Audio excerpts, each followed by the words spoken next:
Here's a quick unboxing video on the Boatman Actor Mk4i Compass.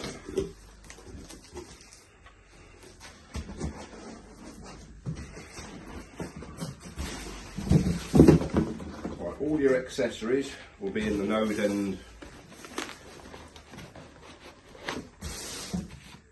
So you've got your mains charger, cleaning towel, USB charging lead, spare pair of props in the box. Also is your instruction manual and your remote, which fell out the end.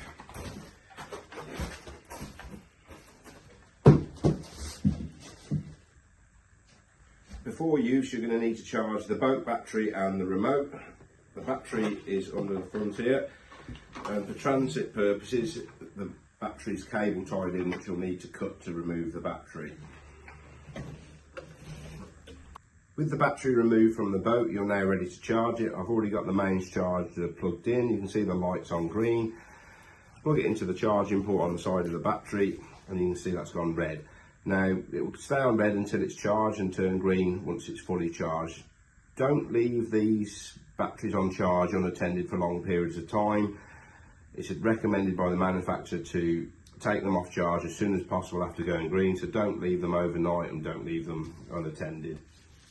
Charge time for the batteries is 10 hours from completely fat on a 10Ah and 5 hours for a 5Ah battery. Now with the remote, this is plugged in. This is a 5V 1A USB adapter, same as the early iPhone with the triangular plug.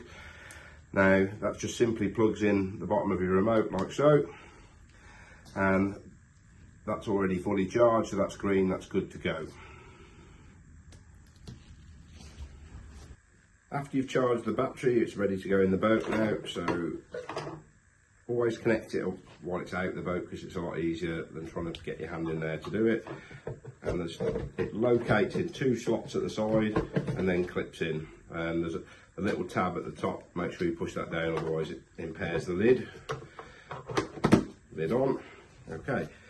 With the boats, you always turn the remote on first, which is done at the bottom button there, which is your power button.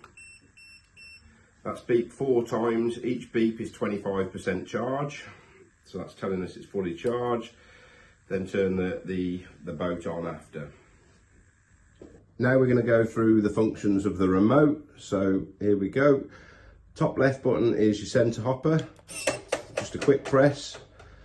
The top centre button is a dual function button. That is how you calibrate your compass and also how you alter the boat speed. So that's fast, slow, fast. Top right is your rear hopper. Bottom left is your yaw button, which you won't really need to adjust on the compass boats because they auto correct in auto forward. The second row right button is your headlight, on, off, and also you can turn on and off your side marker lights by holding the yaw button.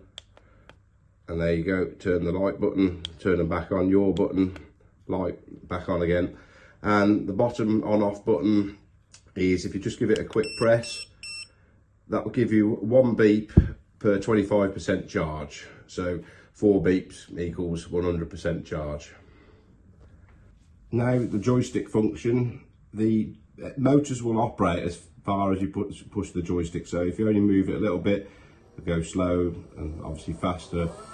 So you go all the way forward. If you hold that forward for 5 seconds at the fastest point, it beep now, and that is now in auto forward. And if you've calibrated the compass, that will stay on the coordinates that it's going, with no effect by wind, weight, and that will go for 60 seconds unless you tell it different. You can steer it while it's doing it to turn, which will turn in an arc. Press back in the motor or any other button and it will stop that. If you want to do a hard left turn from stationary, the one motor will spin one way and the other will spin the other, so it'll actually turn on its own axis, the same the other. And then obviously you've got reverse, which you can go slow or fast. One thing I will say with reverse, if you've never had a boat before, never reverse while you've got line going to your hoppers. If you go too far and you need to come backwards, pull the boat back with your line. Don't try and reverse back, because you will end up with line in your props.